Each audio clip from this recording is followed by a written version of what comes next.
So you did the P2P stuff first, the person-to-person There between was no carriers. A2P. A2P was not allowed. Well, A2P, we knew A2P back then was called bulk messaging, and you weren't allowed to do it. And the minute you found it, you blocked it. Yep. Okay. On the carrier side. Yeah. And then they rolled out the short code, common short code gateway, and that was to handle A2P messaging. However, these guys became smart. They were like, well, I can send it from any dialable 10-digit, and that put net number in business, right? Yep. Because just buy numbers. Net number had the eSPID. That was the way, because remember, in the intercarrier world, there is the routing's done internally. Okay? Yeah. We do a dip. Well, what happens is each provider does a dip to Newstar or did a dip to a net number. Net number would return the SPID. The SPID, which was the ID for the carrier, right? Yeah. The SPID would tell you who to route it to. So who to route it to? Well, there was only a handful of providers: Syniverse, VeriSign, SAP, right? Yeah.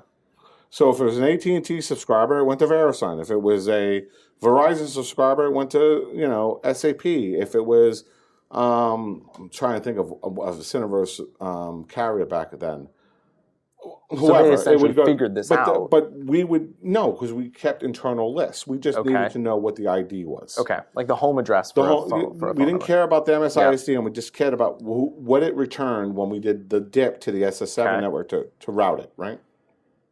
Well, for these VoIP providers, these new codes, whatever you want to call them, they became an eSPID, so E and a number.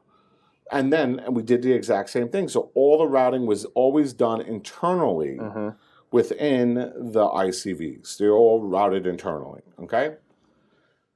But these guys figured it out that, hey, if I had an eSPID, which was free at the time, and I can get phone numbers, and I can tie them to that eSPID, I can send messaging against those phone numbers.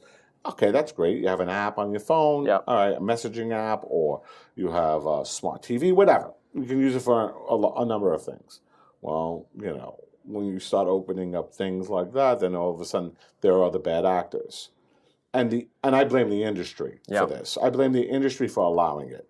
I remember the days we started seeing spam, we literally turn off those binds. I mean, nobody risked it. There was no reason. To this day, I still believe there's no reason that Adaptive and CloudMark, and I think they're called Proofpoint now, should be in business. Yeah. If we did our job. Necessity now. It's a necessity now. If we did our job, or if the ICVs did the job that they were supposed to do back then, they would have kept the spam off the network. They would have kept the A2P traffic off the P2P network. I'm a purist when it comes to that. Yep. I don't believe there should be any A2P traffic. I don't believe the P2P network. yes.